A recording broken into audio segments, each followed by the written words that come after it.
العين الرجيم بفضل الله بسم الله الرحمن الرحيم الحمد لله رب العالمين الحمد لله والحمد حقه كما يستحقه حمدا كثيرا الحمد لله الذي هدانا لهذا وما كنا لنهتدي لولا أن هدانا الله اللهم لعن أول ظالم ظلم حق محمد وآل محمد وآخر تابع له على ذلك اللهم لعن العصابة التي جاهدت الحسين وشايعت وبايعت وتابعت على قتله اللهم لعنهم جميعا ثم الصلاة والسلام على خير خلق الله أجمعين محمد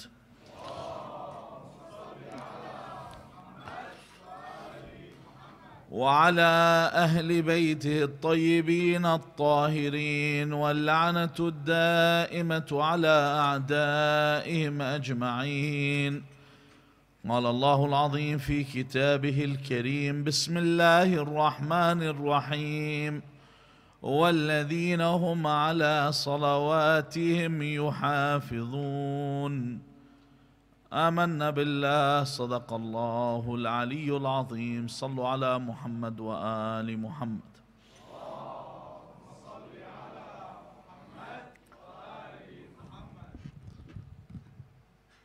The successful ones, as we mentioned, their first quality was الذين هم في صلاتهم خاشعون, that they are sincere when they pray. Then once again Allah Azza wa Jal says something else that's related to prayers, that these believing people, may Allah make us of them, and for those that are on this, may Allah maintain them on this path. These believing people, these successful people are ones that hafiz, mean they support and maintain their prayers. They're dutiful when it comes to their prayers. When it comes to salat, Allah Azza wa Jal mentions in other verses that this is success. He says, قَدْ أَفْلَحَ مَنْ تَزَكَّى وَذَكَرَ اسْمَ رَبِّهِ فَصَلَّى. قَدْ أَفْلَحَ. The successful person is the one that remembers their Lord after purifying themselves and prays. Allah Azza wa Jal also in the Quran, when He speaks about this, once again mentioning it as success, He says, يَا أَيُّهَا الَّذِينَ آمَنُوا ارْكَعُوا وَاسْجُدُوا وَاعْبُدُوا رَبَّكُمْ وَافْعَلُوا الْخَيْرَ لَعَلَّكُمْ تُفْلِحُونَ. This is a mustahab sajdi, so you don't have to do sujood. But in this verse, once again, Allah Azza wa Jal mentions the components of prayers. Ruk'u, the genuflection, when you are genuflecting in prayer. It says, wasjudu, the prostration in salah, the sajdi in salah. وَاعْبُدُوا رَبَّكُمْ وَافْعَلُوا الْخَيْرَ لَعَلَّكُمْ تُفْلِحُونَ. Once again, prayer is associated with success. In fact, it is the test of the Shia. If you want to know who is a righteous person, we said the tests we mentioned in previous lectures. You want to know the Shia, the Imam says in the narration, he says, امتحنوا شيعتنا عند مواقيت الصلوات كيف محافظتهم عليها. He says, you want to test our Shia?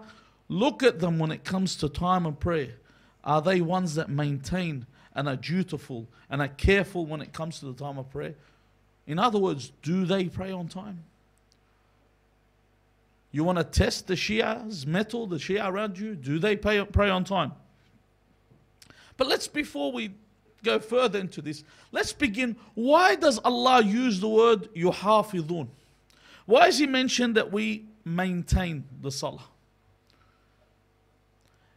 Because when it comes to salah, it's reciprocated. لبحافظ, whoever maintains their prayer, whoever gives support and is dutiful to their prayer, the prayer maintains them. The prayer is as you give it. As much as you give the prayer, this is how you will see on the other side, just like all your other actions. However, when it comes to prayers, do I look for my prayers first? I know some brothers that when they used to look at their shifts at work, if they have shifts that change every day, they used to work around the shift so that they can choose the right shift and find out the time when they can pray, that they want to pray on time. They maintain that they pray on time. You always hear that classical line, I'm nijis. Yeah, you want to pray, brother? Because I'm nijis. I'll wait till I get home. As if there are no laws pertaining to this. I was once with someone in, this is a long time ago, but I was in a southern, in Sur. I was in the city there, and then it was prayer time. You could do that then. That's what I love about the Middle East. There's masajid everywhere. So let's go pray in the masjid. And he said to me the classical line, he said, I'm nijis. And I said, what part of your body is nijis? He said, my underwear. I go, good. You go in the toilet, I'll get you a plastic bag and you can put your underwear in the plastic bag and then you can pray. And then when you finish praying, you can have the option. You can walk freely or you can put the underwear back on. It's up to you. You can choose what to do. But pray. This is the importance of salah. Pray. So do I turn to do my errands and whatever is available, or do I maintain my prayers as I should? Allah Azza wa Jal, in the Quran, in another verse, He says, حافظوا على الصلوات والصلاة الوسطى وقوموا لله قانتين. حافظوا على الصلوات. Not salat, على الصلوات. All your prayers, Allah Azza wa Jal says to you, maintain them with care. That these obligatory prayers, you must maintain them with care. But then He says, وَالصَّلَاةُ الْوُسْطَى. And He mentions here, they say the middle prayer.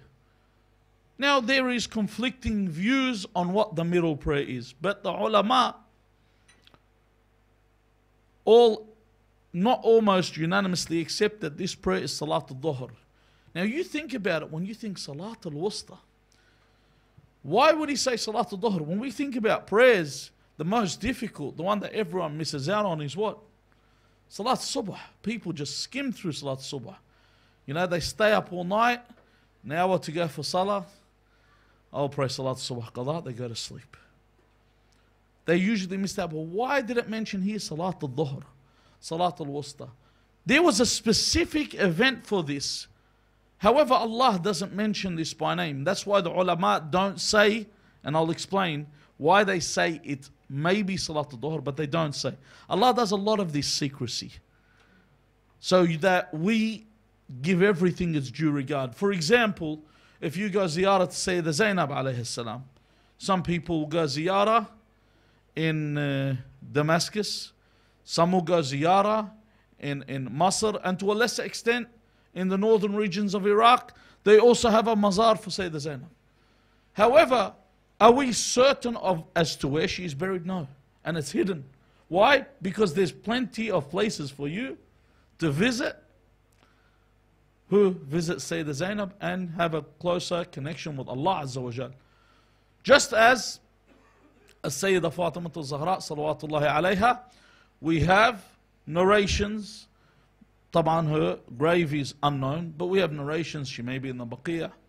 And a lot of people say, hold on, no, she may be between the grave of Rasulullah and the Mambar, because the narration says between these two is Rawda min Riyad al-Jannah. This is a garden of paradise that is there. So this is another place where she may be, but it's hidden. Laylat al-Qadr, once again, is hidden in the final nights of Shahr Ramadan. Allah has this secrecy involved. Here, Salat al-Wusta is hidden. However, the reason why the narration, the ulama try and maintain that it may be Salat al-Dhuhr, because of when it took place at the time. But I find it's all the prayers. You maintain them all, you're safe. But Salat al-Dhuhr, Because at the time, like you and I pray right now, we see here we have the luxuries of fans, ACs, and in the cold we have heaters. They were in the masjid. Has anyone been to the grounds of Hijaz, the land of Mecca or Medina, where they were living in Medina at the time? If you go there in the middle of the day, the meridian, where the sun is right above you, just there, the heat is unbearable. You cannot walk on the surface. And these people are in the masjid, Salat al-Dhuhr. Do you imagine behind Rasulullah? The Islamic nation is so huge at this time in Medina. The narration says there is one line or a line and a half, maybe two. That's all is praying behind the Prophet. Everyone else saying, mate, it's too hot. I'll sit in shade and do my prayers. They do not turn up to the masjid. And the narration says there are those that are praying, they lift one foot and then the other. This is how they're praying from the heat. And they endure, and this is where the verse comes down about it being Salat al-Wusta. But some others may say it's the most difficult one for you. In most people's cases, it's Salat al-Subh. Allah Azza wa Jal, when He speaks about Salah, He says, إِنَّ الصَّلَاةَ كَانَتْ عَلَى الْمُؤْمِنِينَ كِتَابًا مَوْقُوتًا. That the Salah has a set time. Just as fastings in Shahr Ramadan, Hajj is in the Hijjah, and Ashur al-Hajj, Shawwal, and al-Qa'di, and al-Hijjah, that you have certain specific months. Salat is in a set time. You know, some people say, can I pray ahead? May I pray my Subh, Dhuhr, Asr, Maghrib, Isha, first thing in the morning and go to work? Or others will say, oh, I'm going to do qada for all my prayers when I return home, after work. There's set times. There's set times for you to do this. Firstly, we need to understand that salah is what helps you not to sin. إِنَّ الصَّلَاةَ تَنْهَى عَنِ الْفَحْشَاءِ وَالْمُنْكَرِ. If you are someone that maintains your prayers, when you wake up in the morning to Salli, Salat al-Subh, we won't talk about the supererogatory prayers. We won't talk about the extras that people may do. We won't talk about Salat al-Layl. But just to get up for Salat al-Subh, the effect it has on you during the day. You think about it. On your way to work, you will lower your gaze when you go into work. You say, I just woke up first thing in the morning to pray. And I got up and done wudu. I got out of my warm bed. Am I going to blow all that by looking at someone? No, I'll march on and do what's right. Right from the beginning, I've got off on the right foot. Salah assists you in this way. Allah Azza wa Jal also says, وَاسْتَعِينُوا بِالصَّبْرِ وَالصَّلَاةِ. That it is an aid. وَاسْتَعِينُوا. It will give you help. You have problems in your life. Who here doesn't have problems? There's not an individual here that doesn't wake up with problems. Everyone has problems. We have needs. We have wants. وَاسْتَعِينُوا بِالصَّبْرِ وَالصَّلَاةِ. That salah is a means. It is an aid, a means of help. It helps you through life. You need to understand that your needs in life are not in your hands. Let's look at a scenario. I have something to do. Right now I'm sitting down and I say to myself, let's take a look. I'll look at myself, for example. I say I need to get myself ready for my lecture. Does that mean I can use an excuse by bulleting through my prayers, saying, oh Allah, but I'm speaking for you, although I'm speaking for myself? But use that excuse. Or say, oh Allah, I'm rushing through my prayers because I want to go do another good deed. Oh Allah, I need to get to work, and going to work is jihad fi sabilillah. I'm looking after my family. I'm supporting my family. I start making excuses for me to rush through my salah. Or I start making excuses because I need to get something else done. Remember I said in the second night, if you treated your prayer like it was the final prayer that you are about to pray, how would you pray it? It's the final. Once you finish your prayer and you say, the 3 takbirs, which we generally do even though they are mustahab. When we say Assalamu alaikum wa rahmatullah, Assalamu alaikum wa rahmatullahi wa barakatuh, we finish our prayers completely there. Imagine your heart just seized at that point and your soul was taken. Put that in your head before you pray. You may not finish this. However, the narration says, إِذَا قَامَ الْعَبْدُ فِي الصَّلَاةِ, that when the slave or the servant of Allah stands to pray, فَخَفَّفْ صَلَاتِهِ, that when they pray, that what do? فَخَفَّفْ, that he doesn't give it its due. He just does that, you know, the quick tap on the sajda and you know the one where they dive, the diving board where you hit the ruku'. You always see this, people reach ruku', they don't even bother to stand back up, they dive into the pool, they go straight into sujood. They don't even bother to flick back up and stand up again. Or that salah where there's no stability in it whatsoever. That this is the prayer that they're praying. Whoever treats the prayer like this, قال الله تعالى. The hadith says, Allah then says, لِمَلَائِكَتِهِ, Allah Azza wa Jal says to the angels, أَمَا تَرَوْنَ إِلَىٰ عَبْدِي, look at my servant. He says, يَرَى أَنَّ قَضَاءَ حَوَائِجِهِ بِيَدِ غَيْرِي. That he says, look at my servant. He thinks that all his needs will be fulfilled by other than me. All their needs. See, sometimes you may rush your prayer thinking something's going to get done. Or something will happen and you blast away in that salah, you finish your salah, and then rush to where you need to go, and then you find out someone, sometimes say, I've got an appointment. And they tell me I have to be there at 1:30. And salah is what? Around the 12:50 mark right now. So you pray your salah. And you rush it so you can get to your appointment at 1:30. And you get there and you turn up and they say, oh, your appointment's been postponed for another half an hour. How do you feel? You say, look, that salah I just sold. Your haja is in God's hand. It's not in anyone else. Your need, your wants on a daily basis are in Allah's hand. So why are you in a rush for this? In another narration, Rasulullah sallallahu alayhi wa alihi wa sallam says, لَيْسَ مِنِّي مَنْ ضَيَّعَ الصَّلَاةِ مَنْ ضَيَّعَ الصَّلَاةِ لَيْسَ مِنِّي. Whoever loses their prayer, doesn't give their prayer the due it's worth, he's not from me. Rasulullah sallallahu alayhi wa sallam.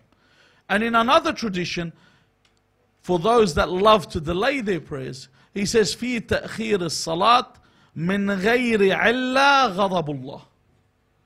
This is why you have problems. If I delay my problems and my prayers and I don't have a real reason, just to delay them, and I don't, not qada, delay my prayers for no real reason. You know, I'm lounging, I'm sitting on the couch, I don't want to move. You know, I'm watching. You know, honestly, today you have no excuse. I don't know if you've ever seen that advertisement they put in it was in one of those Middle Eastern advertisements, and he's watching the football, and then it's time for prayers. So, you know, he's got IQ or something like that. He presses pause on the game, and he gets up and he prays, and then he returns to watch it. Even now with people that have IQ, they've got something they can pause, they still won't get up and perform their prayers. That's why I watch the prayer after it finishes, even if there are 10 minutes to go. In another narration, someone asks Imam Sadiq alayhi salam. He says to the Imam, ما بال الزاني لا تسميه كافر. Why don't you call an adulterer a kafir? He said, yet you will call someone that doesn't pray a kafir. So the Imam replies, listen to this. He says, an adulterer, the Imams, the Ahl al-Bayt refused to call a kafir. But the one that doesn't pray, they freely call him a kafir. He says, لِأَنَّ الزَّانِي وَمَا أَشْبَهُ إِنَّمَا يَفْعَلُ ذَلِكَ لِمَكَانِ الشَّهْوَةِ. that the zani, the adulterer, and his like commit this sin because they have a desire that moves them towards this. They are still sinners. They still will receive a great punishment. However, they're not kuffar. They're not unbelievers. He says, Amma. Afwan, he says, وَتَارِقَ الصَّلَاةِ لَا يَتْرُكُهَا إِلَّا إِسْتِخْفَافًا بِهَا. The one that leaves prayers, honestly, the one that doesn't pray should be dragged all over the fire of hell. Think about it. We have 24 hours in our day. 24 hours. I want you to do these calculations. You have 24 hours in your day. 60 minutes in the 24 hours. It's 1,440 minutes in your day. Let's give away, let's say you sleep for 8 hours. I'll give you a long time. Some people sleep for 5 hours. Some people sleep for 4 hours, 3 hours. Let's say that you sleep for 8 hours. Okay, so we have 8 times 60, you got 480 minutes. We take those from the 1,440, we are left with 960 minutes. Okay, you're left with 960 minutes in your day. Before we look at the fraction, how long does one rak'ah of prayer take? About a minute, isn't that right? 1 minute. Let's say it takes 1 minute. So Salat al-Dhuhr is 4 minutes. Salat al-Asr is 4 minutes. Salat al-Subh is 2 minutes. That's 10 minutes. And plus the other 7, 4 and 3, 17 minutes. 1 minute wudu for each salah, we'll say that. So 17 plus 3 is 20 minutes. 20 minutes of your day. 20 minutes over 960. That's 1/48 of your day. So if you were to break up, and I'm giving you 8 hours of sleep, we've subtracted the 8 hours of sleep already from this. We haven't included the 8 hours of sleep. So 1/48 of the remainder of your day. If you were to add the other sleep, it would be 1/72 of the day. Because you still got that. But we've got 1/48. So if you were to break up your day into 48 parts, 1 out of the 48 is salah. So someone that doesn't pray has no excuse. No excuse whatsoever. And we're talking about bare minimum prayer. This is what Allah asks. All the extras you do in prayer are for higher levels in paradise. To reach the highest position in paradise, you've got to do more. So you are throwing away, and it's that simple. If I don't pray, Allah Azza wa Jal takes the prosperity from my sustenance. من تهاون في صلاته يرفع الله البركة عن رزقه. So whoever takes their prayers lightly, not doesn't pray, takes their prayers lightly in any way, Allah will take the prosperity, the blessing, the barakah, the prosperity of your wealth. You won't enjoy what you have. You may be rich, but you don't have that barakah. In another narration it says al-istighfaf. Al-istighfaf. Bis-salat yurithu al-faqr. So if I take my prayers lightly, I'm left with poverty. Once again, as I mentioned last night, poverty does not necessarily also mean, alaykum as-salam, that you have no money. It also means the people that live like povos, people that live like impoverished people. You know those people that got money and they just live poor. They don't have blessing in what they do, and they live in this suffering way, and on the day of judgment they'll be judged like the rich. In another narration it says, من تهاون بصلاته كان عند موته ذليلا جائعا عطشانا. That whoever takes their prayer lightly, when they are about their death, they will be debased, they will be hungry, and they will be thirsty because they have taken their prayer lightly. On your death, من تهاون بصلاته يضيق عليه قبره. Your prayer will be, if you take your prayers lightly, your grave will be narrow. You will feel this, وَتَكُونُ الظُّلْمَ فِي قَبْرِ. So in their grave, it will be dark, and it will be as they see it. See how you see the grave? This is how their grave will be, those that take their prayers lightly. We mentioned before you walk on the sirat, you're asked about 4 things. The first station that you were asked about is what? الصلاة. إن أول من يسأل ما يسأل المرء عنه يوم القيامة الصلاة. The first thing you'll be asked is about salat. Why? Because if it is accepted, you advance to the next step. If you fail at this station, you're gone. It's the first step. Your first step is, how were your prayers? Are you a grateful person? Do I have gratitude towards Allah Azza wa Jal? Yeah, you know when someone sits and listens to what we're talking about and says, this prayers thing must be really a difficult thing. That's what they must think. It isn't. It's one of the easiest things that you do in the day. The easiest things that you do in the day is your prayers. Out of all the things, your jihad, the nafs, is much more difficult than this. Abstaining from sin is far more greater than praying. It's far greater. There is no comparison. Allah Azza wa Jal then moves on. Man tahawan bi salatih, through the narrations of Ahl al-Bayt alayhim salam. Awkal Allah bihi malaka. Allah Azza wa Jal will appoint an angel. He says, yashabu ala wajhi. That firstly, this angel will drag him on his face. Okay? It goes, wal khalaiq yanzuruna ilayh. Okay? While the creation watches him, وَحُوسِبْ حِسَابًا شَدِيدًا. That this person will be given a very difficult trial. A very grand and difficult trial. And he'll be dragged by his face.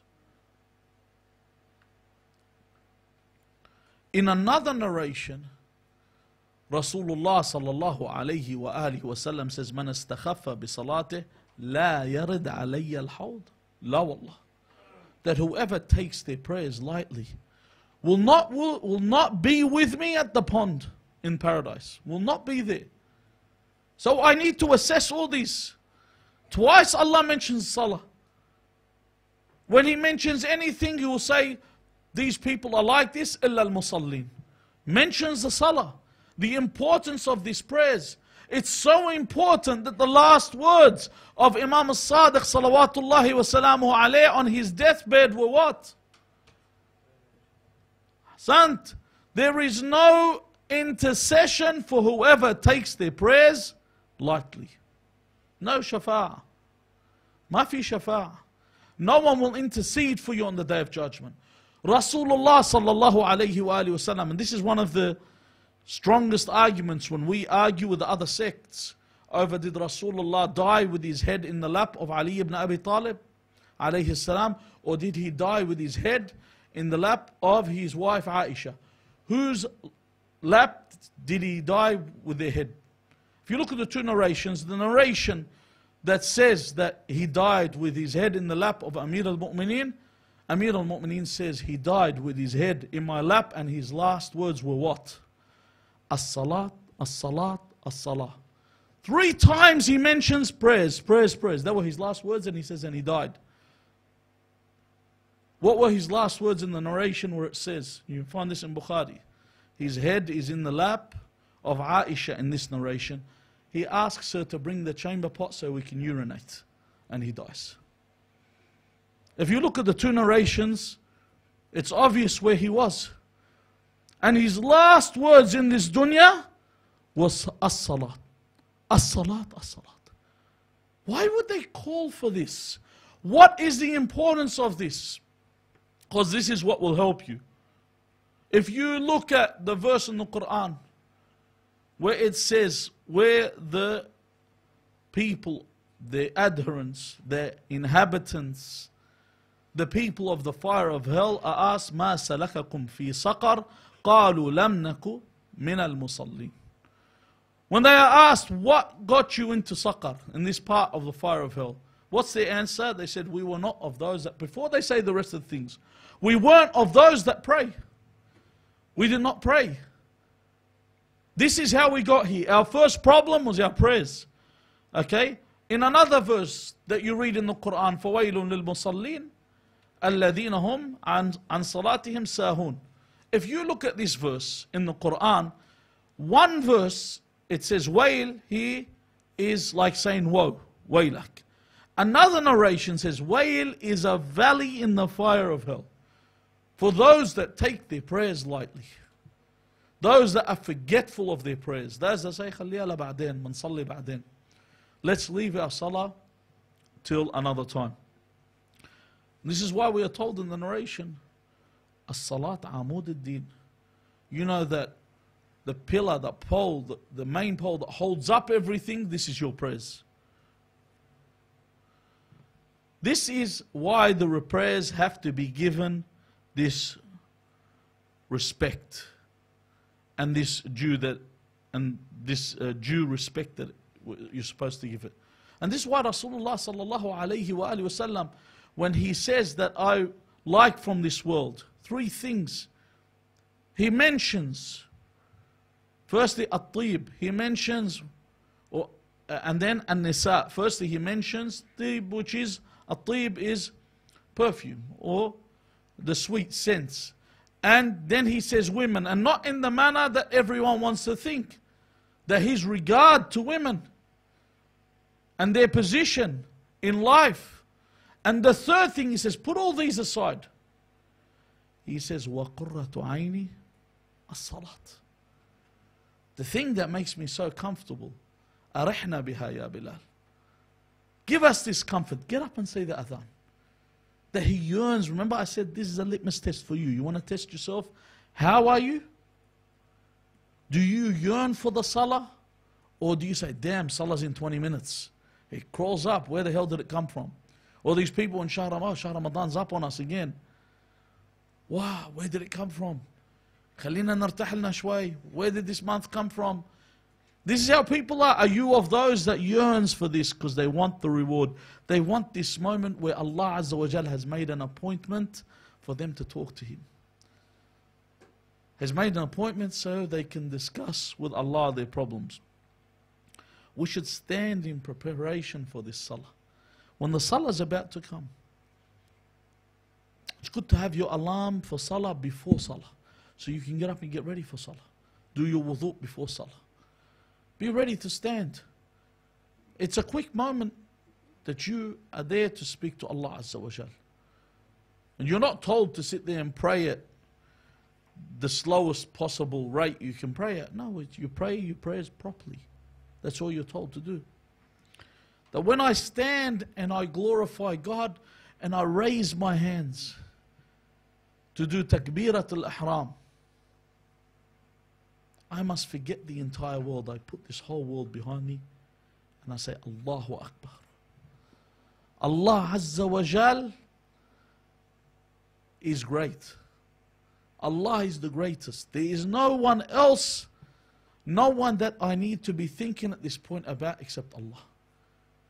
When I stand in my prayers, I'm told that when I'm in qunut, I must stand like I'm begging Allah. When I supplicate, I'm begging Allah. You are a slave.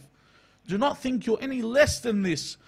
That when the greatest creation of the earth, the creation that Rasulullah sallallahu alayhi wa sallam, whom Allah created, and He created everything to be subservient to Him. That when He used to walk, they say the trees and everything would lean towards Him. That this was His awe when He would walk amongst the people. When He tells you to pray. And this is something people cannot fathom. Someone that was able to rule approximately 50 modern countries that you see today. Tell you in their prayers. How many people do you know, if they rule a province, for God's sake, you see someone, they become mayor of the local area, suddenly they think they're God's adopted son. They walk amongst the people as if they're somebody. They never look, they look above everyone as if they have been given an important position. Some declare themselves to be deities. Rasulullah would tell you in the prayers to say, وَأَشْهَدُ أَنَّ مُحَمَّدًا عَبْدُهُ وَرَسُولُهُ.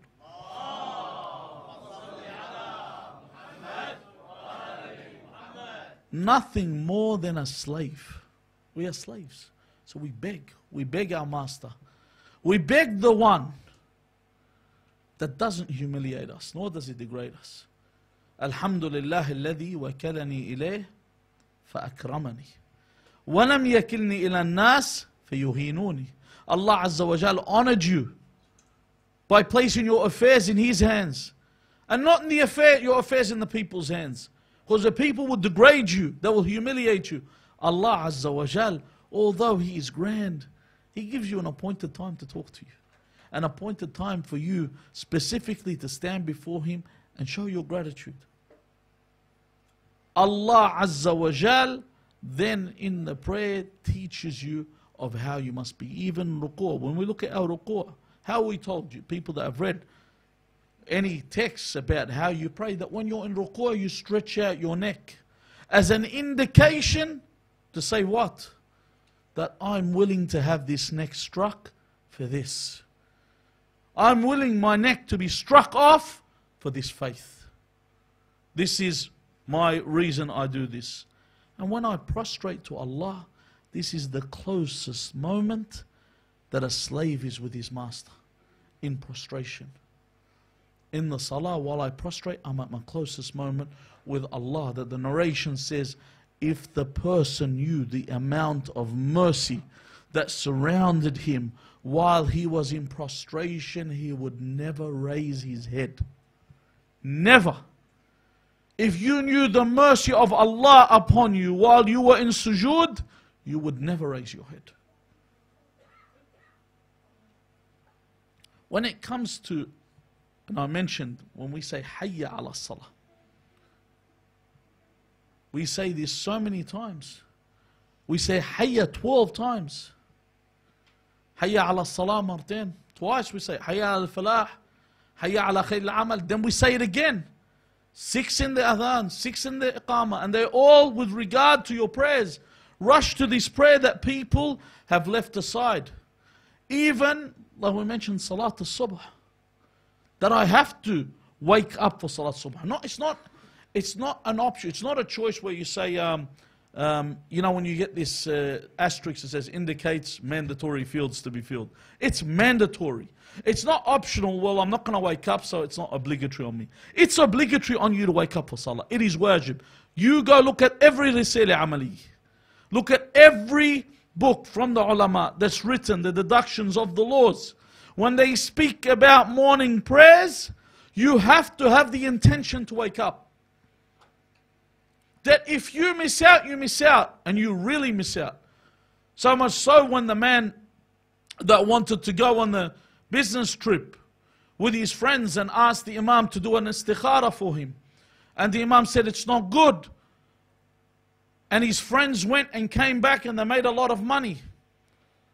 And he said to the Imam, why would the istikhara be bad if they were so financially successful? They made so much money. Why was it so bad? He said, go ask them about their morning prayers. One day that they missed out on their morning prayers. That if you miss out on something like this, there's so much you can give and it will not account for it. Your prayers are so important. You look at the laws. If you're drowning, you know there's laws that says if you're drowning in water, and there's another one that says if you're drowning in mud. Both these cases, you know, someone falling in quicksand. It's prayer time. It tells you have to pray. While you're drowning, you have to pray. This is the importance of Salah. It is so important that even in war, when Imam Ali alayhi salam, Amir al-Mu'minin Siffin, when they called for the Salah, he maintained that they have to pray. And Imam Hussein alayhi salam. This is what we're here to hear. Listen, honestly, if you're here only to cry and beat your chest, you've fallen very short. Your duty is not only to lament and commemorate and weep and join in the sha'air of Abu Abdullah al-Hussein alayhi salam, but if you do not learn from the lessons of Karbala, it's in vain. Believe me, it's in vain. You will be rewarded. But you will be rewarded just as the people that go to Hajj and still owe people money. And still owe people a million other things in return. You know, you got a bit of cleanse, you got cleansed, and you go back and the mud falls back on you. You're dirty all over again. That How many martyrs fell in Karbala while they defended the Salah? How many were killed just to maintain their prayers? Where Amir al-Mu'mineen, remember in Safin, says to his companion, جَعَلَقَ اللَّهُ مِنَ الْمُصَلِّينَ, that you are of those that uphold their prayers. You are of those that pray. If this is accepted, everything's accepted. For God's sake, we have a narration, if 2 rakat of salah that you do is accepted, then you are guaranteed paradise. 2 rakats. Imagine your prayers are maintained and they're looked after. And if you're thinking, what if I'm not praying properly? We've got a lot of narrations. Tasbih al-Zahra will fix the errors in your prayers. And Nawafil will fix the errors in your prayers. There's always a solution for everything. But to be of the successful, and this is the last night where I talk about who the successful are, then I will say what the successful get starting from tomorrow night. From beginning on tomorrow night. The last part and the first part, Allah Azza wa Jal says, قَدْ أَفْلَحَ الْمُؤْمِنُونَ, that they are successful, these believers, الَّذِينَ هُمْ فِي صَلَاتِهِمْ خَاشِعُونَ, all the way to the last verse concerning them.